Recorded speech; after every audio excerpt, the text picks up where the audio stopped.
mukbang series ulit tayo. Today, we are going to bake some chicken. Very simple recipe. This is what I call lemon black pepper chicken. So, ano ang kailangan natin?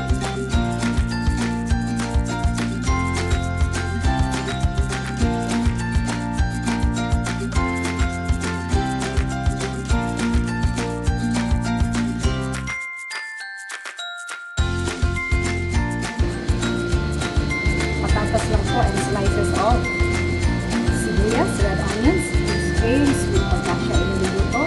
Ihawin man, isa or sama sa baking of any recipe or any dish. And of course, one of my favorite herbs. We are going to use some fresh rosemary herbs. Okay, napakasimple lang na ating gagawin. Using this, ilagay na po natin ang ating mga pansahit sa ating yanera. Because here, this chicken is already marinated with some lemon juice. Okay? Bubudburan lang natin ang black pepper and some salt. Let's do it. After giving our chicken a nice lemon bath, we are going to season it with some salt. Sprinkle some salt, rub it.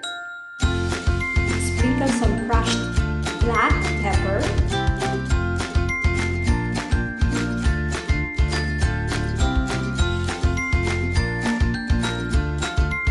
Season your chicken with just the right amount of salt and black pepper. Then, put all of the slices of potatoes and onions on your baking tray. Place the chicken on top. Insert some red onions underneath the skin of your chicken. Add some rosemary herbs and some green chili. You will also add the lemon rind. Then, do not twist the lemon that you use for marinating the chicken. Add it, pour it into this chicken, and together, you are going to bake all of these ingredients in one go.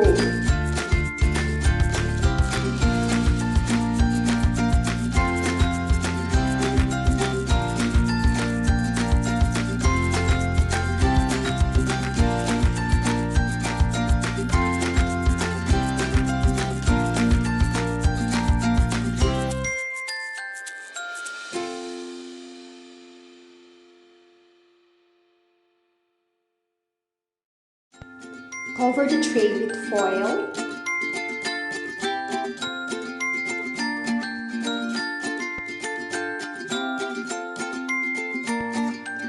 Bake the chicken in the oven at 225 to 245 degrees Celsius for 45 minutes up to 1 hour. At the last quarter of baking, remove the foil so that we can make the chicken skin crispy. We'll make it a little bit golden brown. Okay? Like so. Ganyan. Ganyan lang kadaling luto ang aking baked chicken with lemon and pepper. Kahit ang sibuyas nito ay ulam na, I tell you, manamis-tamis yan. Pati ang sabaw, that lemon is so yummy. Just don't let the lemon rind touch the liquid as you are trying to bake it, okay? See? Even the skin is so crispy. I hope you'll try this baked chicken with lemon and pepper. Isa na naman, luto ng mga tamad, pero busog at malinamnam. Thank you guys!